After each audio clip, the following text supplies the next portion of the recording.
Hi everyone, my name is Jade. I own and operate Calver & Associates Canadian Immigration Services.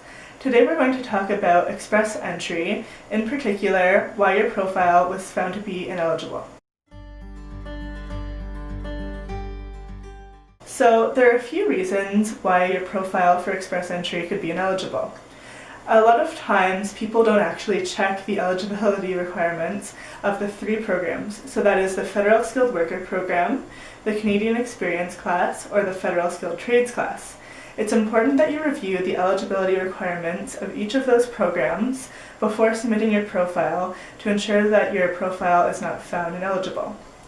Another thing I find that clients don't actually look at or understand because it's complicated is that there's a point system both for express entry, that is the comprehensive ranking system, but there's also a point system for the Federal Skilled Worker Program.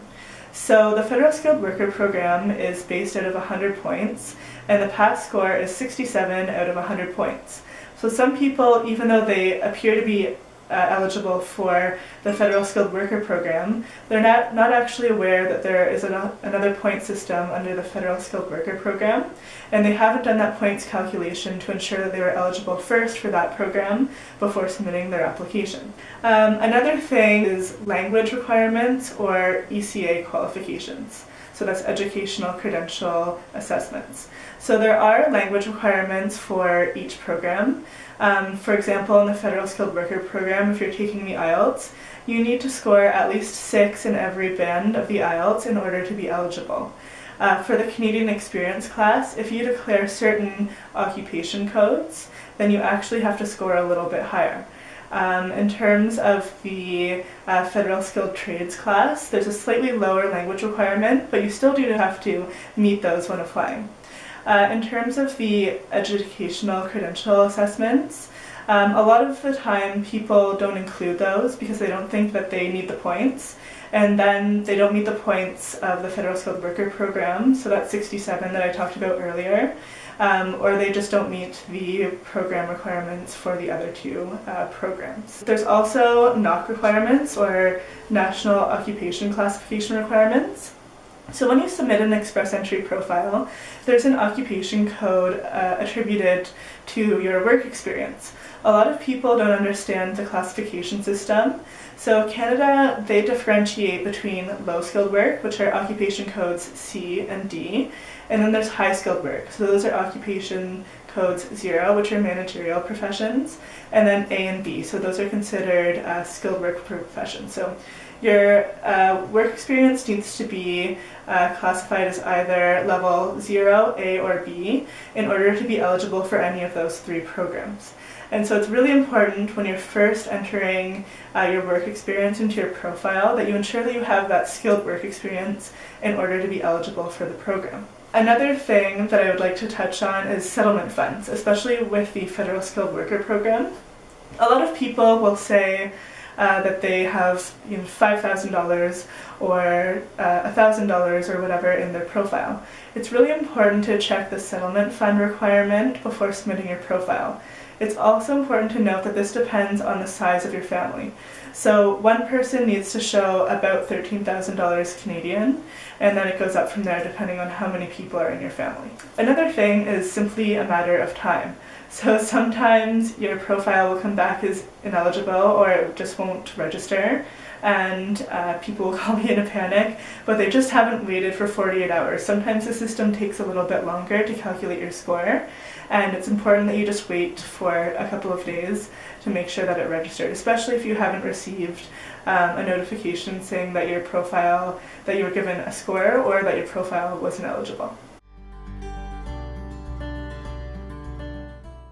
If all of those points have been addressed by you and your answer is still that you're coming up as ineligible, a lot of the times I say delete that profile and just create another GC key account. The government isn't perfect when it comes to its technology, and sometimes it's just a technical glitch, and sometimes submitting another application can actually work.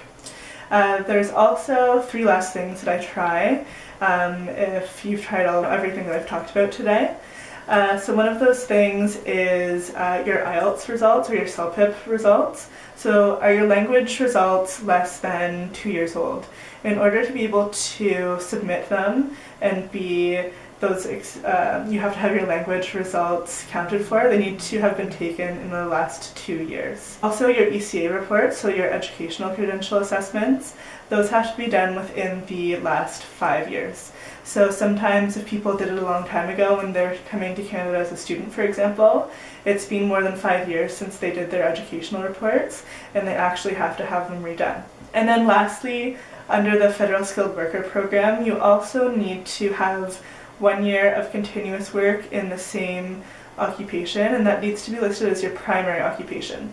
So for example, if you have 1 year as an administrative assistant, then your primary occupation needs to also be 1 year as an administrative assistant and vice versa. So you need to show that you have 1 year of work experience in your primary occupation.